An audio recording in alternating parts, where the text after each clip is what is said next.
वक्त की बड़ी खबर आपको बता देते हैं। यूपी के शामली में ट्रक में आग लग गई। बिजली के पोल से बेकाबू ट्रक का टकराया। टकराने के बाद ट्रक में आग लगी। धू का ट्रक जलता हुआ नजर आया। हालांकि जानमाल के नुकसान की खबर अभी तक सामने नहीं आई, कितना नुकसान यहां पर हुआ है, लेकिन फिलहाल बड़ी खबर आपको बता रहे हैं। टकराने के बाद ट्रक में भयंकर आग लग गई। तस्वीरें भी आपको दिखाएंगे। ट्रक धू कर जलता हुआ नजर आया। और ये भी आपको बता दें कि यूपी के शामली से खबर मिल रही है, जहां पर एक ट्रक में आग लग गई। बिजली के पोल से बेकाबू ट्रक टकराया। ट्रक की रफ्तार बहुत ज़्यादा तेज़ थी। टकराने के बाद ट्रक में आग लग गई और आग पर काबू पाने में कड़ी मुशक्कत का सामना करना पड़ा, क्योंकि ट्रक का धू कर जलता हुआ नजर आया। खबर मिल रही है उत्तर प्रदेश के शामली से, जहां पर ट्रक बेकाबू था। तेज़ रफ्तार में ट्रक चल रहा था और फिर बिजली के खंभे में जाकर टकरा गया और इसके बाद ट्रक में आग लग गई। तो देखिए, बड़ी जानकारी आप तक साझा कर रहे हैं ट्रक में आग लगने की यह खबर। और इस बीच आगे बढ़ते हुए अगली खबर का रुख कर देते हैं। आपको बता दें कि मोदी सरकार का स्पेस सेक्टर में निवेश के लिए एक बड़ा कदम सामने आया है। सैटेलाइट कंपोनेंट्स उत्पादन में 100% विदेशी निवेश को मंजूरी दे दी गई है, यानी कि फॉरेन इन्वेस्टर्स अलाउ कर दिए गए हैं। इस बीच अभी तक की बात करें तो 74% FDI की इजाजत थी, लेकिन अब 100% इसको कर दिया गया। केंद्रीय कैबिनेट ने इस प्रस्ताव को मंजूरी दे दी। टाइम्स ऑफ इंडिया के हवाले से खबर हम आपको बता रहे हैं। और देखिए, बड़ा कदम इसको उठाया जा रहा है। लगातार हम आपको बता रहे हैं कि किस तरीके से पीएम मोदी स्पेस सेक्टर को मजबूत करने की ओर उस दिशा में काम कर रही हैं। और इससे पहले भी जो नारा दिया गया था, जय जवान जय किसान और जय अनुसंधान और जय विज्ञान का नारा, ये प्रधानमंत्री के द्वारा ही दिया गया था। उस बीच अगर स्पेस सेक्टर की हम बात कर रहे हैं तो फ्रंट पेज दैनिक जागरण का यहाँ पर इंफॉर्मेशन दी गई है कि गगनयान मिशन के लिए CI-20 क्रायोजेनिक इंजन तैयार किए गए। चंद्रयान 3 मिशन की सफलता के बाद में इसरो अब गगनयान मिशन के ऊपर तेजी से काम शुरू कर चुका है और अब स्पेस के सेक्टर के ऊपर निवेश भी बढ़ा दिया गया है। और अब चलिए आगे बढ़ेंगे। बड़ी खबर आपको बताएंगे। भारतीय जनता पार्टी की रणनीति से जुड़ी हुई लोकसभा चुनाव को देखते हुए चुनाव के लिए वर्गों के हिसाब से रणनीति बनाई जाएगी। दलित बस्तियों के लिए पार्टी की खास रणनीति होगी। राम मंदिर से ज्यादा योजनाओं का जिक्र यहां पर किया जाएगा। लाभार्थियों की सूची तैयार होगी। घर घर पहुंचेंगे कार्यकर्ता। पार्टी ने माना है कि नारे काफी नहीं है, फायदे समझाने होंगे और इसी के लिए बीजेपी ने यह रणनीति बनाई है कि ना सिर्फ नारे बल्कि घर घर जाकर हर एक लोग तक पहुंचकर, हर एक परिवार तक पहुंचकर जो बीजेपी की योजनाएं हैं, जो लाभ जनता को मिल रहा है, वो घर घर तक पहुंचाए जाएं। लाभार्थियों की यहाँ पर ये बात की गई है कि लाभार्थियों के घर घर पहुंचेंगे कार्यकर्ता। लाभार्थियों की एक सूची तैयार की गई है और इस सूची के आधार पर पार्टी ने ये माना है कि सिर्फ और सिर्फ नारे काफी नहीं है, फायदे समझाना ज्यादा जरूरी है। बिल्कुल। तो देखिए, लोकसभा चुनाव को लेकर बीजेपी पूरी तरह से यहाँ पर एक्टिव मोड में नजर आ रही है और बीजेपी की रणनीति किस तरह से लोगों तक पहुंचा जाए, योजनाओं का लाभ लोगों तक पहुंचे, और अब खास प्लान जो है यहाँ पर तैयार होता हुआ नजर आ रहा है। दलित बस्तियों के लिए पार्टी की खास रणनीति है और राम मंदिर से ज्यादा योजनाओं का यहाँ पर जिक्र किया जाएगा, ये तय किया गया है। लाभार्थियों की सूची तैयार की जाएगी और घर घर कार्यकर्ता पहुंचेंगे। जो योजनाएं चलाई जा रही है वो कार्यकर्ताओं के थ्रू लोगों तक पहुंचाई जाएगी। ये पार्टी की तरफ से रणनीति तय की गई है।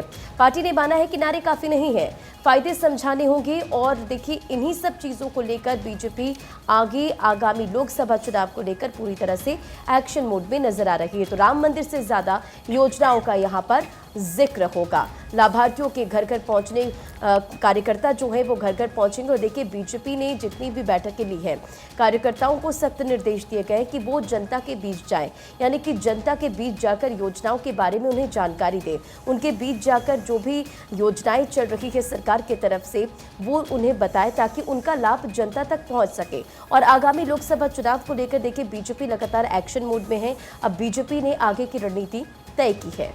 बिल्कुल, खबरों में बढ़ते हैं आगे। कानूनविद फली एस नरीमन का निधन हुआ और ये भी आपको बता दें कि इमरजेंसी के विरोध में ASG पद से इस्तीफा उनकी तरफ से दिया गया था।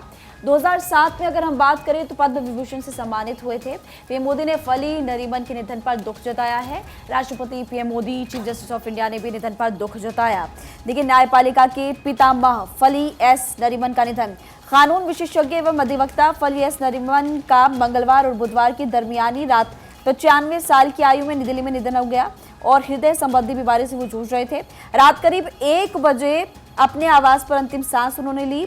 नारीमन का जन्म 10 जनवरी 1929 को हुआ था। 1950 में उन्होंने बंबई हाई कोर्ट से वकालत शुरू की थी और यहाँ पर फिलहाल हम आपको बता रहे हैं कि पीएम मोदी, केंद्रीय गृह मंत्री अमित शाह, इसके अलावा chief justice of India DY Chandrachud की तरफ से भी शोक व्यक्त किया गया। राष्ट्रपति द्रौपदी मुर्मू ने भी शोक व्यक्त किया। आगे बढ़ते बात करते कर्नाटक में COTPS संशोधन बिल पास कर दिया गया है। सार्वजनिक स्थानों पर तंबाकू उत्पादन के ऊपर इस बिल के जरिए बैन लगाने के बारे में बताया गया है। उल्लंघन पर 1 से 3 साल की सजा भी होगी और 1 लाख तक जुर्माना लगाया जाएगा। तो कुल मिलाकर ये COTPS संशोधन बिल नाम से पास किया गया है। सार्वजनिक स्थानों पर लोग तंबाकू जो यूज करते हैं उसके बाद उससे जो इम्पैक्ट्स पड़ते हैं उसके ऊपर पूरी तरीके से प्रतिबंध और सजा का भी प्रावधान यहाँ पर रख दिया गया है। और अब चलिए आगे बढ़ेंगे। एक और बड़ी खबर आपको बताएंगे, हिमाचल से है, जहां पर नौकरी के मुद्दे पर विधानसभा में जमकर हंगामा हुआ। नेता प्रतिपक्ष जयराम ठाकुर ने उठाया मामला, पॉइंट ऑफ ऑर्डर में उठाया मामला। सीएम सुक्खू ने कहा घोषणा पत्र से अलग कांग्रेस की गारंटी।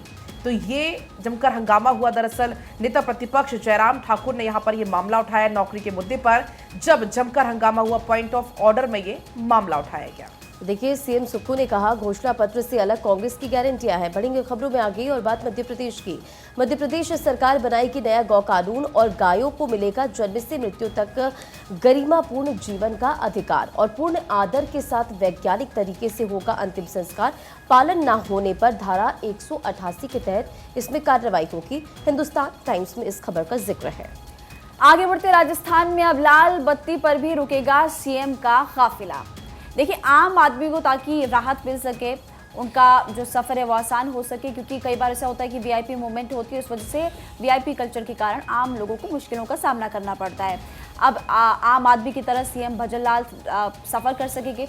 अब जनता को वीआईपी मूवमेंट पर लगने वाला जो जाम है उससे मुक्ति मिलते हुए नजर आएगी। अमूमन क्या होता था कि वीआईपी कल्चर होता था और इस वजह से जब लोग अपने गंतव्य तक जा रहे होते थे या किसी काम पर जा रहे होते थे तो इस वजह से लोगों को मुश्किलों का सामना करना पड़ता था अगर वीआईपी उनके बीच से गुजर रहा हो। लेकिन अब लाल बत्ती पर सीएम का काफिला रुकेगा। ये अच्छी पहल फिलहाल राज्य सरकार की तरफ से शुरू की गई है और ये संदेश देने की कोशिश फिलहाल उनकी तरफ से की गई है कि मुख्यमंत्री उन्हीं के बीच से वहां पर पहुंचे और सबसे बड़ी बात कि मुख्यमंत्री भी उनके बराबर ही हैं। और इस बीच झारखंड से खबर, झारखंड में कांग्रेस के नाराज विधायक वापस लौटे हैं। दिल्ली में 4 दिन रहने के बाद में रांची लौटे 9 विधायकों ने कहा कि हम कांग्रेस के सच्चे सिपाही हैं, कार्यकर्ताओं के दबाव में आ गए थे। एमएलएस के द्वारा कहा गया आलाकमान से बातचीत के बाद में हमारा मनोबल बढ़ा है और इसलिए हम वापस आ गए। बजट सत्र में शामिल होंगे सभी कांग्रेसी विधायक। और अब आगे बढ़ेंगे, एक और बड़ी खबर आपको बताएंगे। बीआरएस नेता के कविता को सीबीआई ने भेजा है समन। 26 फरवरी को पूछताछ के लिए बुलाया है। उत्पाद शुल्क घोटाले मामले में अब पूछताछ होगी। तो एक बार फिर से सवालों के घेरे में के कविता बीआरएस नेता जिनको सीबीआई के द्वारा समन भेजा गया है और अब 26 फरवरी को पूछताछ के लिए बुलाया है। पूछताछ होगी। दरअसल उत्पाद शुल्क घोटाला ये पूरा मामला है जिसमें सीबीआई ने समन भेजा और अब पूछताछ होगी। बिल्कुल, तो बात अब नूह की करेंगे, जहां नूह में 2023 में हुए दंगों में कांग्रेस एमएलए के खिलाफ मामला दर्ज। यूएपीए के तहत हरियाणा पुलिस ने मामन खान पर दर्ज किया केस और 31 जुलाई 2023 को हुए दंगों में 62 और आरोपी हैं और इस केस में अभी 43 आरोपी हैं जमानत पर जेल से बाहर। टाइम्स ऑफ इंडिया में इस खबर को प्रमुखता से छापा गया है। मणिपुर हाईकोर्ट वापस लिया विवादाग्रस्त मामला। 27 मार्च 2023 को विवादाग्रस्त फैसला दिया था कोर्ट ने। इस फैसले में मैती समुदाय को शेड्यूल्ड ट्राइब लिस्ट में रखने की बात कही गई थी। अब इसी फैसले के बाद मणिपुर में बहदाकी थी। मैती और कोकई समुदाय के बीच काफ़ी ज़्यादा हिंसा बढ़ गई थी और द हिंदू में इस खबर को लेकर विस्तार से जानकारी दी गई है। आगे बढ़ते हुए बात करते पड़ोसी मुल्क पाकिस्तान की। पाकिस्तान में नई सरकार का फॉर्मूला अब तय कर दिया गया है। PMLN और PPP के बीच में सरकार के लिए डील की गई है। शहबाज शरीफ पाकिस्तान के नए प्रधानमंत्री माफ कीजिएगा होंगे और इस बीच आसिफ अली जरदारी हो सकते हैं राष्ट्रपति, ये कहा जा रहा है क्योंकि डील हुई है। बिलावल और सरदारी शहबाज ने की है ज्वाइंट प्रेस कॉन्फ्रेंस और उसके जरिए ये जानकारी जनता तक पहुंचाई गई है। और इस बीच अगली बड़ी खबर भी पाकिस्तान से ही है, जहां पर नई सरकार के सामने बड़ी चुनौती है। पाकिस्तान पर 124.6 बिलियन डॉलर का कर्ज है। भारतीय रुपए में पाकिस्तान पर 103.38 लाख करोड़ का कर्ज है। 12 साल में पाकिस्तान पर यह कर्ज दोगुना हुआ है। 2011 में 66.4 बिलियन डॉलर का कर्ज था। तो आप इन आंकड़ों से समझ सकते हैं कि पड़ोसी मुल्क पाकिस्तान के क्या कुछ हालात हैं और ये आज की बात नहीं है, पिछले कई दिनों से पाकिस्तान के हालात कुछ ऐसे ही, वहां के जो आवाम है वो काफी परेशान है। रोजमर्रा की जरूरतें पूरी करने के लिए भी वहां की आवाम को काफी परेशानी हो रही है। आटा, फल, सब्जियां, ये छोटी छोटी रोजमर्रा की जरूरतें भी वहां की जो आवाम है उनकी पूरी नहीं हो रही। और अगर कर्ज की बात करें, वो लगातार बढ़ रहा है, 2 गुना कर्ज अब तक हो चुका है और नई सरकार के सामने ये सबसे बड़ी चुनौती होगी। दरअसल 12 साल में पाकिस्तान पर जो कर्ज था वो दोगुना हो गया। 2011 की बात करें तो 66.4 बिलियन डॉलर का कर्ज था। पाकिस्तान पर 124.6 बिलियन डॉलर का कर्ज था। भारतीय रुपए में अगर हम बात करें तो पाकिस्तान पर 103.38 डॉलर का कर्ज है। 12 साल में पाकिस्तान पर यह कर्ज दोगुना हो गया। 2011 में 66.4 बिलियन डॉलर था कर्ज और पाकिस्तान पर 124.6 बिलियन डॉलर का कर्ज है। तो देखिए, पाकिस्तान की नई सरकार के सामने ये कहीं ना कहीं बहुत बड़ी चुनौती है। कैसे इसे निपटा जाए, ये सरकार को देखना होगा। बढ़ेंगे खबरों में आगे। सीबीएसई इसी साल शुरू करेगा ओपन बुक टेस्ट एग्जाम का टेस्ट रन और नई शिक्षा नीति की सिफारिशों के अनुसार नई परीक्षा नीति होगी। 9वीं से 12वीं के एग्जाम में नोट्स और किताबों से जानकारी लेना मान्य होगा और स्टूडेंट्स, टीचर्स और पेरेंट्स के फीडबैक के आधार पर नए पैटर्न पर अंतिम निर्णय जो है वो निर्भर करेगा। इंडियन एक्सप्रेस में इस खबर को प्रमुखता से छापा गया है। आगे बढ़ते हैं आम चुनाव और आईपीएल मैच फिर साथ में। 22 मार्च से होगी आईपीएल के रोमांच की शुरुआत। आईपीएल का फाइनल 26 मई को होगा और इसी दौरान देश में चुनाव भी होंगे। देखिए, साल 2009 की अगर बात करें तो चुनाव की वजह से साउथ अफ्रीका में आईपीएल हुआ था। साल 2014 में आधा मैच भारत और बाकी का यूएई में खेला गया था क्योंकि चुनाव थे उस वक्त। अब इस बार क्या होता है वो देखना कई मायनों में खास हो जाएगा क्योंकि आम चुनाव और आईपीएल मैच एक बार फिर से साथ साथ होते हुए नजर आएंगे। और आपको फिलहाल हम बता रहे हैं कि जो फाइनल होगा आईपीएल का वो 26 मई को होगा और इसी दौरान देश भर में चुनाव भी होंगे। और अब बात कर लेते हैं बीआरएस नेता के कविता की, क्योंकि के कविता को सीबीआई ने समन भेज दिया है। 26 फरवरी को सीबीआई ने पूछताछ के लिए के कविता को बुलाया है। इस बीच उत्पाद शुल्क घोटाला मामले में समन भेजा गया। के कविता को तेलंगाना के पूर्व सीएम के चंद्रशेखर राव की बेटी है के कविता और इस बीच अखबारों के फ्रंट पेज पर भी यहाँ पर के कविता का नाम दिया गया है। आपको बता दें, हेडलाइन दी गई दैनिक जागरण में, आबकारी नीति घोटाले में बीआरएस नेता के कविता को तलब किया गया है।